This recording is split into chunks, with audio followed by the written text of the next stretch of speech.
the internet didn't become a widely accessible resource for years after the Mac was born. So where did people go to get Mac support? In this episode of the Macworld Podcast, we're exploring the history of Mac user groups and their influence on the Mac community. This is a fun show, so please stick around. Hey everyone, one thing before we jump into it. This Friday, November 8th, the new Macs start shipping. So on the next podcast, we're going to talk about the new M4 iMac, the new M4 MacBook Pro, and the new M4 Mac Mini. So be sure to tune in to next week's show. Okay, let's get back to the MacinTech users group.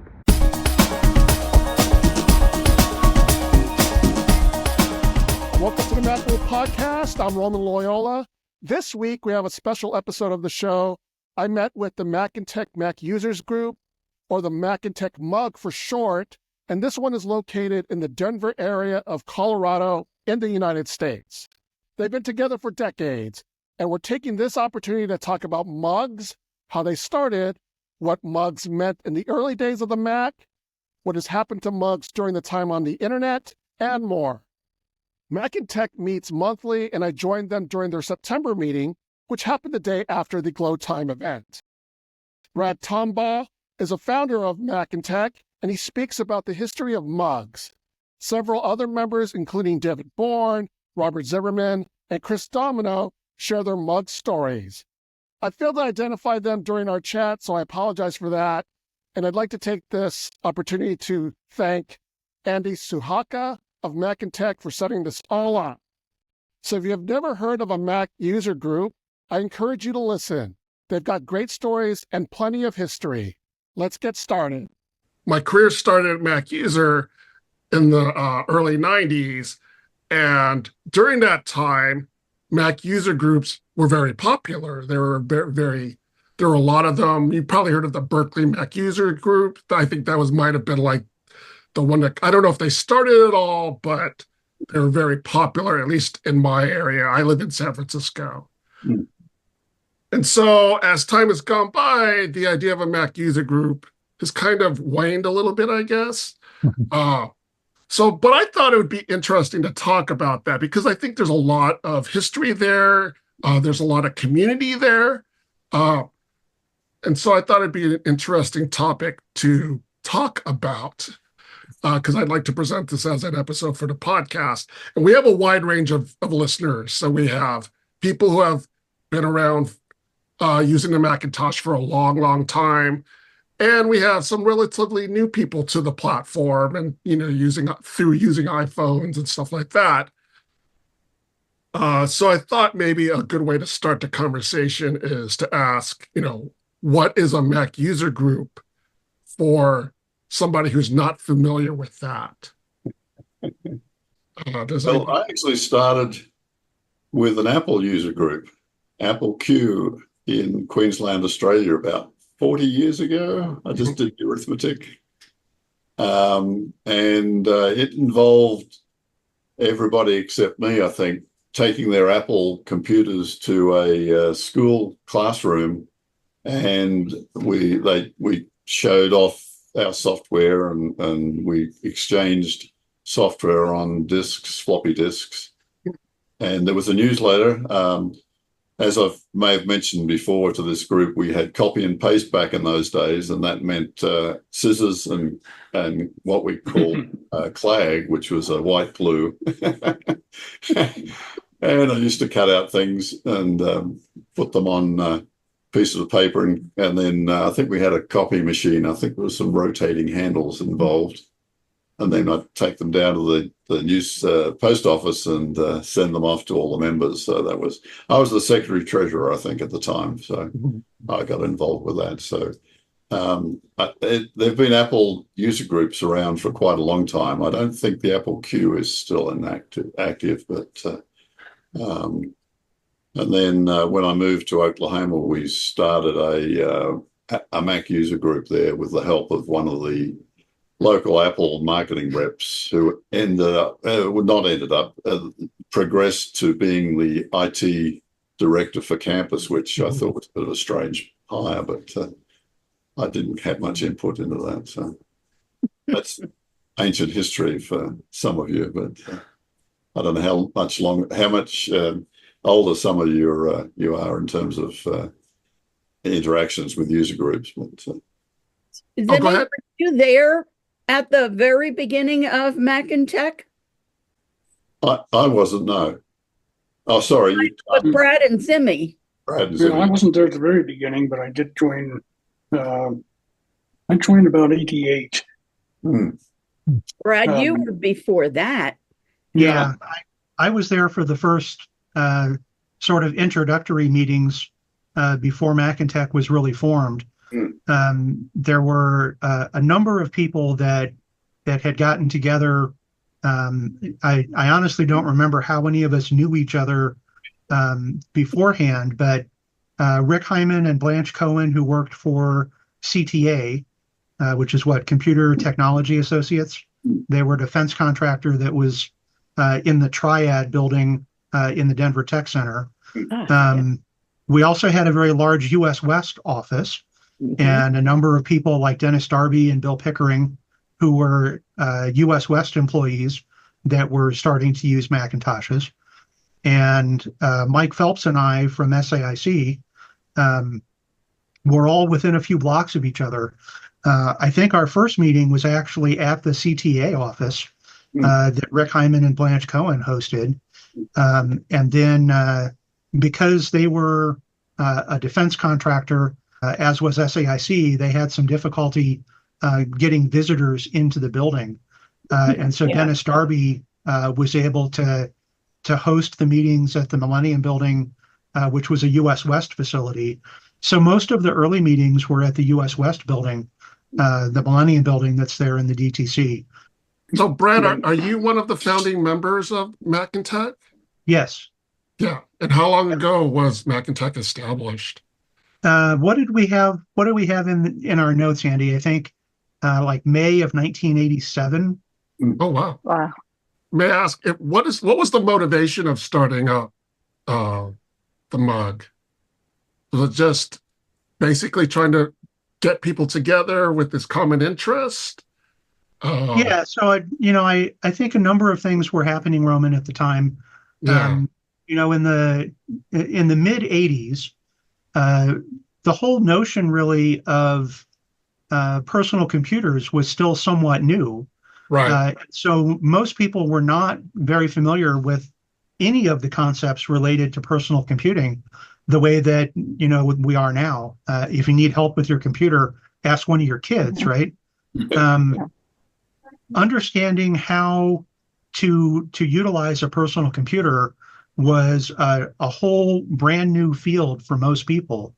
And as they begin to use things like Microsoft Windows or CP/M computers or maybe a Unix machine, and then the Macintosh came out, it really turned the personal computing world on its head. Instead of typing commands in and reading text back on the screen and memorizing commands to, maneuver through the file system and execute applications and perform different functions, the Macintosh gave you this beautiful screen that was the first bitmapped computer, at least the first commercially available bitmap computer. There were Unix graphics workstations that, probably cost $10,000 a piece at the time that had some of those same capabilities, but that was a very specialized machine. And of course, the Apple Lisa had come out before the Mac, but it had limited commercial success. I actually started using the Mac in 1983. Which you'll chuckle at because it wasn't released until 84. When I was in college at Bowling Green State University in Ohio, we had a Lisa, and we had gotten an advanced copy of the Macintosh XL software that allowed the Lisa to run Macintosh software, because that was the only way to develop applications at the time. The only way to build a Mac app was to build it on the Lisa. And the only way to test it was to run it in the Mac XL emulator on the Lisa. And so our school had one of those.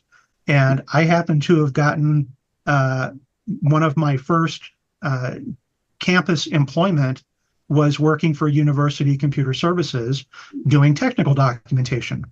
So I got to play with all of the new toys to write up, a 15-page handout that we would share with the staff or the students on how to use some of the technology that was available in the computer lab.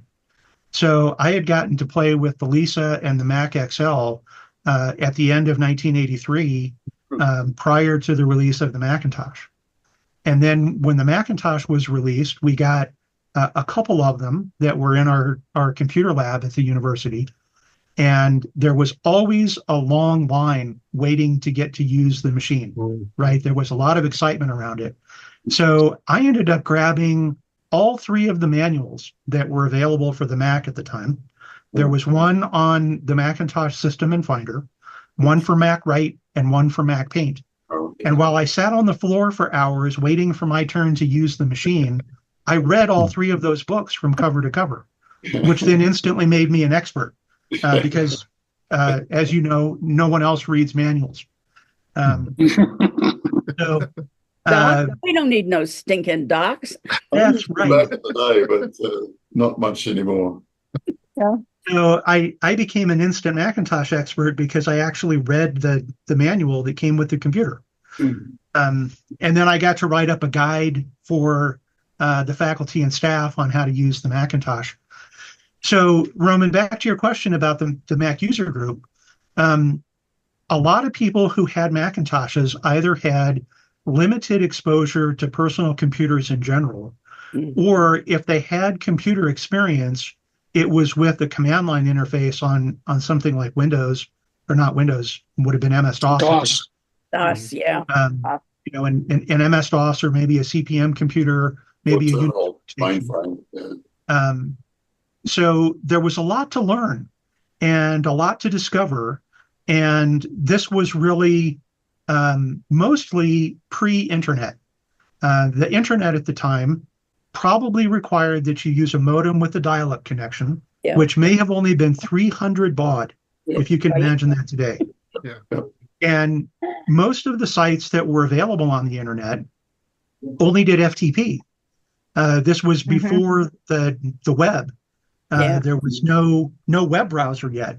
So your use of the internet was to dial up, get the IP address of an FTP server that you wanted to go to, and then scroll through the directory listing to find files or documents that you wanted to download, and then wait for hours for them to download. So getting and sharing information was not right at your fingertips like it is today, carrying, a supercomputer around with you in your pocket. So the Mac user groups really gave an opportunity for people to share their experiences and their knowledge with one another. They weren't done as classes, but it was always sort of a training exercise, right? Somebody was going to demo, I got this new word processing program that is better than Mac Write because it does X, Y, and Z. And it allowed people to share their knowledge and experience on using the Mac with other people that didn't have exposure to all of those things yet. Because the magazines, which were great at the time, I've got all of my original Macworld and Mac user magazines. They came out a month, only once a month. And because of the lead times, if something happened today, you may not see it in the magazine for 2 months, maybe 3 months. There was a lag, a latency in the delivery of information back then, very limited access on the internet, and the published materials were not timely. So having the Mac user group where you could go see the latest hardware, the latest software, the new features that were available was really a great way of being able to stay up to date. And Brad, don't forget that every December when we had our Christmas party, we would hand out floppy disks with shareware on it. Oh, Right. Yeah. I actually ran across some materials. I did a search for MacinTech on my laptop to see what I could find. And I have, copies of the website from 2012. And I have some of Andy's old newsletters from, 2008. So I've got quite a bit of the old material. And we actually had a new member packet that we provided a handout and a floppy disk. And new members were given a copy of a lot of the common popular shareware utilities so that they wouldn't have to download them, because downloading at 300 baud was so tediously slow. And so also at those meetings, people would often bring a computer and a stack of floppy disks, and they would make copies of some of the updates or the new utilities, so that people who didn't have internet access would be able to get a copy on a floppy disk. I needed to say what my experience was, and I've got to think it was 1983. Apple, my husband worked for Johns Manville, and Apple came and demonstrated the Lisa. And then they went on and bought, I don't know how many hundreds of Lisas for Johns Manville for the research. He was in the research area. And at that point, he had decided we were going to buy a Lisa. And of course, that was a year's salary at that time. So we did not get a Lisa, but we saw the Mac commercial, and like the next day went down to our local computer store and bought a Mac. And that would have been February 1984. We got our Mac. And there was no looking back at that point. We were going to Boulder Mac Maniacs at the time because we didn't know about this one nearby. And it would take us 40 minutes to get to that meeting, which was at NCAR, which was another experience. And then we found out. You can't get to Boulder at that time now. It was great, but we couldn't get up there, especially when it snowed. There was no going to Boulder in the snow. And it's like, whoa, there's one here in the tech center. Where we got to get. So we joined MacinTech in 1987, which is why I think MacinTech may have started like 1985, right then at the beginning. Yeah, I think in my notes, the CTA Macintosh group started in 85, but we didn't start MacinTech until 1987.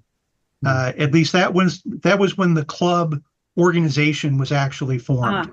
So we may have had some initial meetings in 86, but I think it was 1987 that we actually created the business structure around creating MacinTech as a 501c3. So Zimmy, you were there then at that time. Yeah, I came in, I think in 1988. We were meeting out close to Centennial Airport at the time. I still lived in town back then. My first experience with Macintosh happened on a classified program with the wonderful name of P86-2, which What did was it do?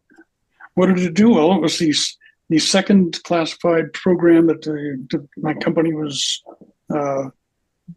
bidding on, and we were doing all the graphics on a Macintosh, which was like, what do you do with this thing you move around? And all of a sudden it was like, click, this is really easy. At which point I wanted one, but I ended up waiting a few years before I got my first Macintosh. But in the meantime, I found out about MacinTech, and I went to a meeting, and at that time, Rick was leading them, and I was hooked. And I came back with all sorts of information to pass on to my colleagues at what was then Martin Marietta. Within a few years, almost everybody on campus had a Mac on their desk, and that was my main means of using a Macintosh until I bought my own, which I got a 2CI. Yeah. I upgraded that thing like crazy and ended up with 40 megabytes of RAM. Wow. I changed the processor to a 68040. Oh, yeah. And changed graphics card, so I got millions of colors. And then eventually it just really became so obsolete I had to upgrade, and I'm now running a M2 Mac Pro. Are the folks here within their respective families, are you the ones considered the go-to person for tech help? Oh, absolutely. You're the ones that everyone goes, Oh, in the family, yeah, sure. yeah. Yeah. Well, actually, My no. sister has a Mac. Well, the rest of my siblings, they're all Windows. Oh, really? Yeah. I have one sister that I convinced to go to Mac. She had a Actually, Windows machine that was so full of viruses, it wouldn't run. I mean, it would kind of creep along. And I said, you really have to go to a Mac. There aren't any viruses. That was it. And now she's got an M1 Mac Mini. I've got an iMac 27-inch, which obviously is an Intel machine. So I've got Parallels running on that because my wife has a few programs that she has to run on Windows. And I've spent all afternoon wrestling with one of those. Of course you did. Does David have the iMac with the sunflower iMac in the background? Is that what that is? That's what that is. Yep. What do you mean by sunflower? I haven't heard that term. Well, It's yeah, the one on the big base. yeah, the one with the okay. big base and the arm. Yeah. Oh, okay. It must be, I don't know how heavy it is. It is heavy. Okay. I had one of the first Mac educational computers, the Bondi Blue ones. Yeah. Mhm. And I don't know why, but we had an IT person on campus there. And apparently the thing to do was to turn it into an aquarium. Oh, I'm kicking myself now because I gave it to him to do that, and I was, but I did keep the Pixar. I may have some of you beat. We still have our Apple II sitting in a storage unit. We're not using it, but my husband bought it and was hanging out at user meetings for Apple II people before the Mac came along. And of course, I learned to use it as well. And we were down in Houston. I was at the University of Houston, and they were offering some programming classes on the Apple II. So I started learning about that. And then when we moved up here to Denver, and I took my child to kindergarten, my elementary school had a whole lab full of Apple IIs. And I started volunteering. I'm still there. That was 36 years ago. Oh, gee. And I'm still the tech at school. So I've lived through that whole migration of Apple II, which, by the way, we took the network and we actually wired it all together. We were using a server with Apple IIs. And then we moved into Macs, and I probably had every flavor of Mac go through my hands until more recently when the district had to go all PC. I mean, they tolerate the small amount of Mac equipment and the iPads, but now I'm forced to work a whole lot of time on Windows machines. And all I can say about Windows 11 is it's beginning to look an awful lot like a Mac OS. An old Mac OS. Old Mac Mac OS. yeah. My first Apple was the Apple IIe, but I had one before Apple was Apple. I had a Kim 1 board, which had the 6502 chip on it. Had the massive amount of 1K of memory on board, hexadecimal keypad. And there was a chess program that you could type into it and play chess with it, among other things. But I made the engineering mistake of building a case for it in the power supply and having the boards horizontal instead of vertical. And so by the time I had everything programmed in, I saved the program to a tape deck, tape Cassette.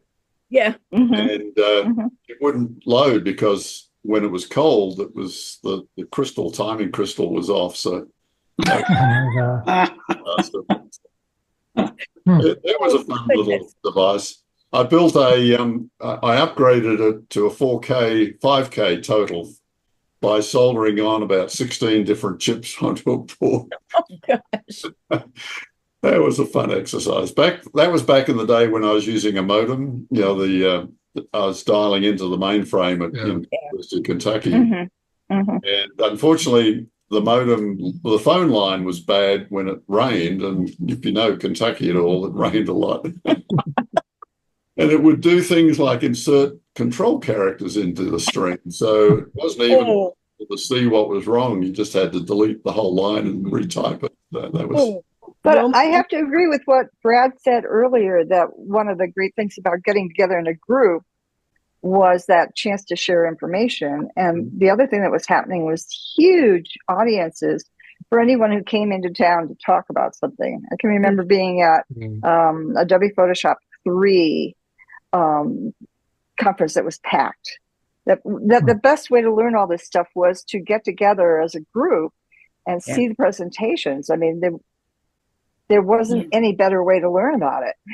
The Mac User Group was also an outstanding marketing tool for companies that had products or services, that to be able to address a group of 30, 50, 100 people that were all there focused on Apple products or Macintoshes, specifically in the early days.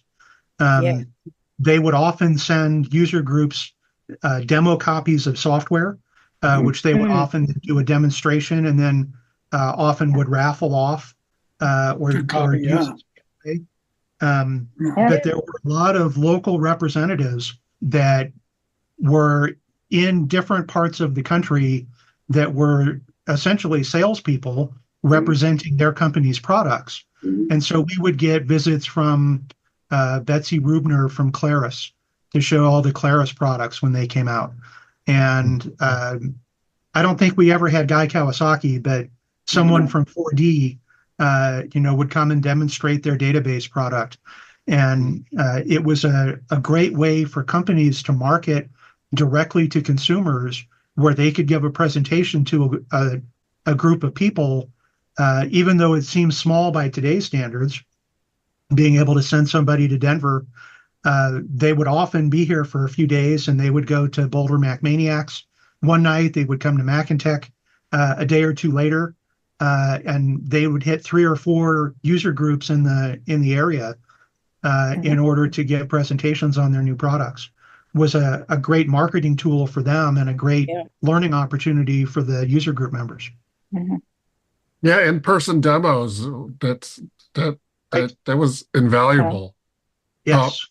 There used to be a Marin Mac users group here in the Bay Area, and I used to go to. They used to have like an event every year or so where they would have booths, and of different companies. Wacom would be there, some other, back when there was After Dark. Those guys back in those days, and Mac User would have a booth, and I would work the booth and give out issues of the magazine and talk to people, and so it was fun.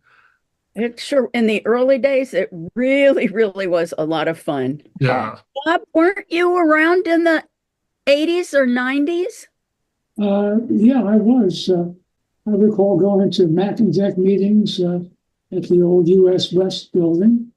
So you mile from my house to get there. In 1986, I think it was, we bought our first Mac, the Macintosh SE. It still sits on a desk upstairs. I haven't started it up since we moved out here, but it's there.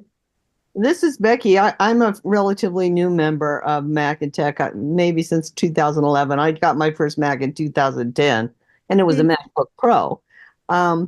But Roman, I don't know if you were at Tech TV when Leo Laporte was there, but I watch a lot of shows on Leo Laporte's network. And over the years, he's constantly talked about, especially on his call-in shows, that he'd say, "Oh, Mac group don't exist anymore. That's an old thing. That's old news." So somewhere in the last year, I had an opportunity to call into one of his shows.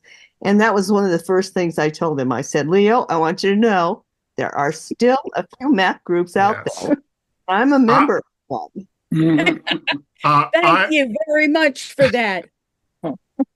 I was one of the web producers on the screensavers at Tech TV Oh, wow. with Leo.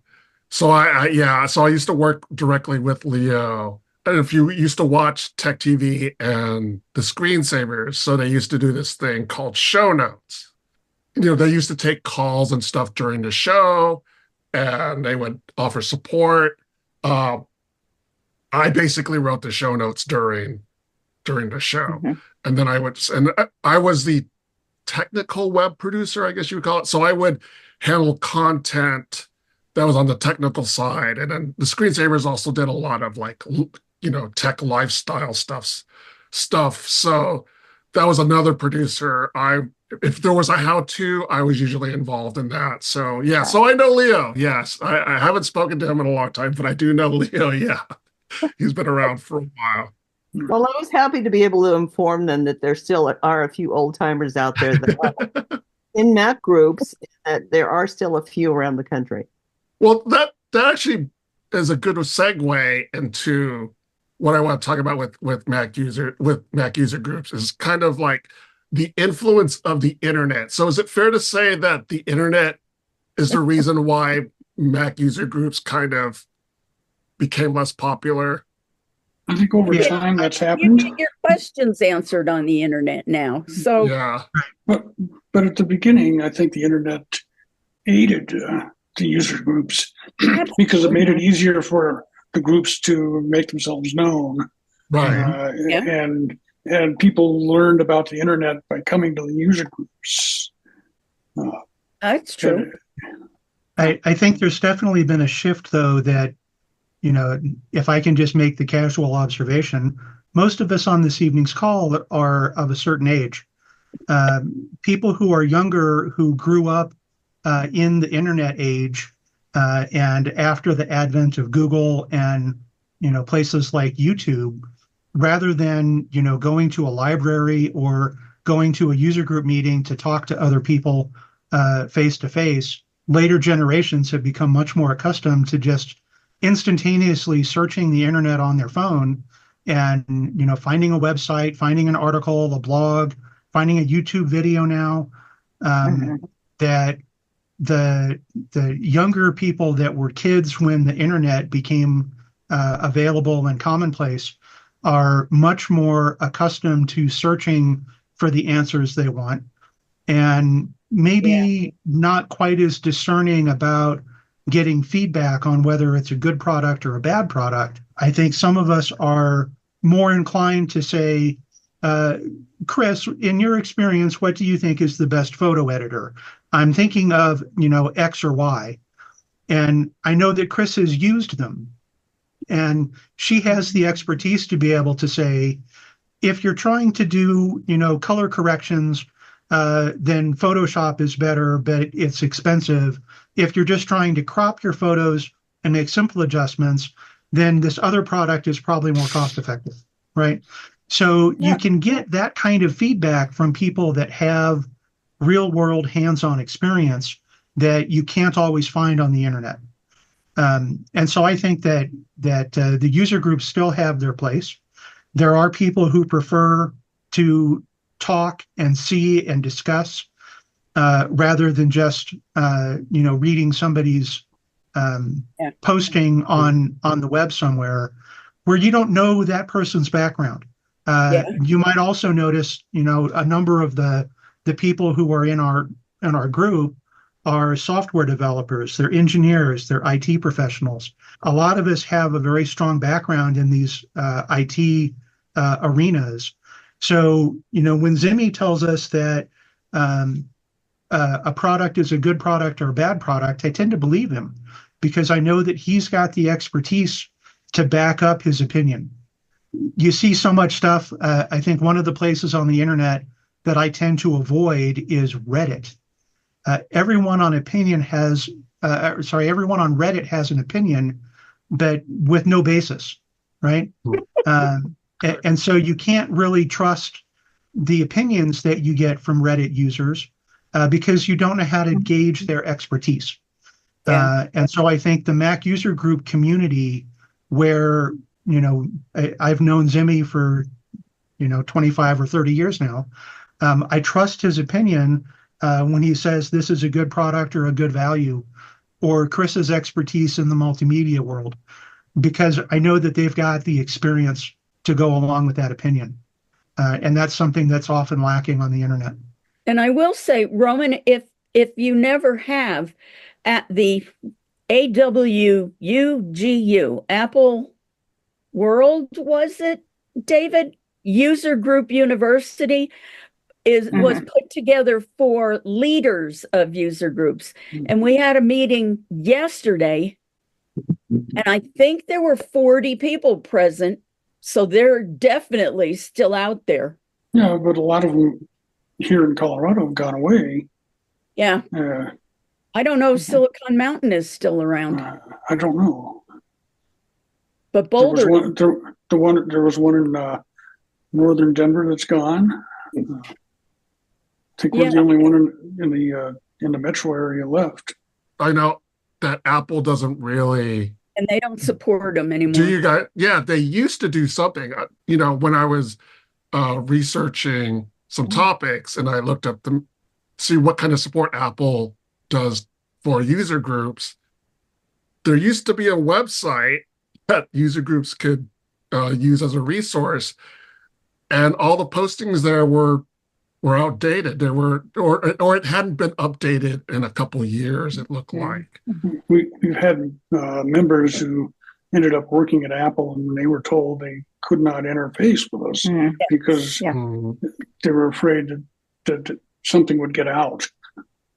Yeah, Apple used to run a thing called the User Group Connection. And if you registered your user group with the User Group Connection, they would send, I think it was a monthly mailing that was a pretty good sized box. And it would often have demo copies of software. It would have flyers on products. There'd be a videotape in many of them that would have, a live demo of someone's new software.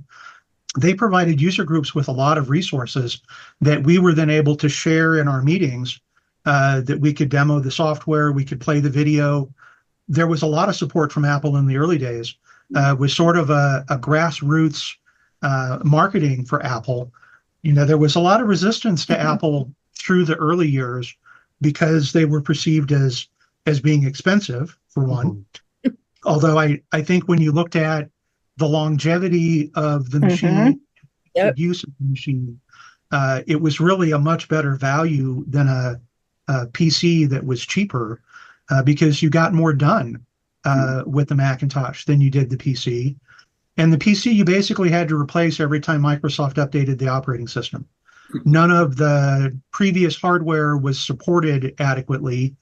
And so most users just ended up, if Windows 98 came out and they had Windows 95, it was easier to just buy a whole new computer rather than trying to upgrade the OS that you had, right? So I think Windows users spent more time and money trying to keep their computer running instead of getting productivity from it. What you haven't mentioned is you haven't mentioned the listserv. Yeah. And I found it's much easier just to get on the MacinTech listserv and say, does anybody know about this blank, problem I'm having? I will say, as someone who's in the tech at a school, I have people wandering in all day long saying, what do I do about this? And it's a little problem, and they just don't have that depth of experience to know how to handle it. But it's that instantaneous almost answer. And the same thing with the user group, where, we start meetings with asking people, have you got a tech problem? Have you got something you want to ask about? That resource is so much more immediate than trying to search on the web for the answer. If you think of it, really, Apple user groups or Mac user groups were the original Apple geniuses. And prior to the Apple Store opening in 2001, you could go to a store to get tech support from someone. So if you were having a problem with your computer, there are many times that members would bring their computer to one of the meetings and say, please help me. I can't get this to install I can't get this to update, whatever kind of problem they were having. And the club members collectively would work together to help solve that user's problem, because you couldn't just make an appointment at the Genius Bar at the Apple Store like we do today. Yeah. True. Maybe, So maybe true. the Genius Bar is the reason for the loss of popularity of the user group. I mean, Well, That I could be think, part of it. yeah, I part think- of it. Yeah. I think Yeah. the demise of the user groups really started when Apple shifted their focus from the Macintosh to the iPhone. Oh yeah, could be too. Yeah. But we answer those questions too. It's true. Oh, of Right. course we do.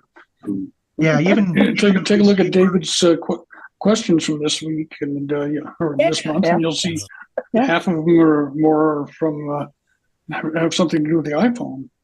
even though we say we're a Mac user group, we're really an Apple user group. Yeah. We talk about and demonstrate the connectivity between your Mac and your iPhone and your iPad and your Apple Watch, and how the whole ecosystem works together so seamlessly, much better than you get from any other platform. When we first got our Mac, I don't have any idea how my daughter found the bulletin boards. I think she was in 8th grade Oh, and she lived on the bulletin boards, but she'd be talking to somebody on the bulletin board while she was typing to someone else. And it's like, what are you doing, kid? Like either you're on the phone or you're on the computer, but you're not on both. And that was before we knew how to turn the phone off, because she'd be working on the bulletin boards and the phone would ring Oh, and the cry would come up from the basement. No. The other thing I really value about this group is that we all have very different uses of the computers in our lives, or Yeah. we do different things just as part of our profession. So I've learned a ton from other people about completely different fields and different uses of the computer that I would never have come across if I were just looking at the internet for information. Yeah. It's that cross fertilization of look what you can do. For The- Roman's benefit, we have a multimedia special interest group that Chris runs that focuses on graphics creation, video editing, podcasting, any Photography. of the media forms, photography. Software. That's an Software. offshoot of the main user group. And what we've kind of morphed into is an opportunity to do something in depth instead of talk about it in general. We tend to go more in depth. Well, we're getting it close to the top of the hour, and I don't want to take up any more of your time. So I just want to say that I appreciate you having me, and also that in this time of the internet, it's nice to see that there a sense of community has been built. He's got our logo, Because you got the logo there. That's pretty cool. the Yeah. button. It's With a the button logo. that we made with Yeah, the, backing off is makerspace. yeah. Well, thank you very much. I really appreciate your time, and I loved hearing your stories. And it's just a nice reminder that, while we sit there and look at our screens all the time, that there is a community out there that we should get in touch with. So thank you very much. I mean, our Let us group know is 4 times what- bigger than this, but this is usually what our attendance at our meetings is. On behalf of the Macintosh community, how much we appreciate what you do at Macworld. Oh, thanks.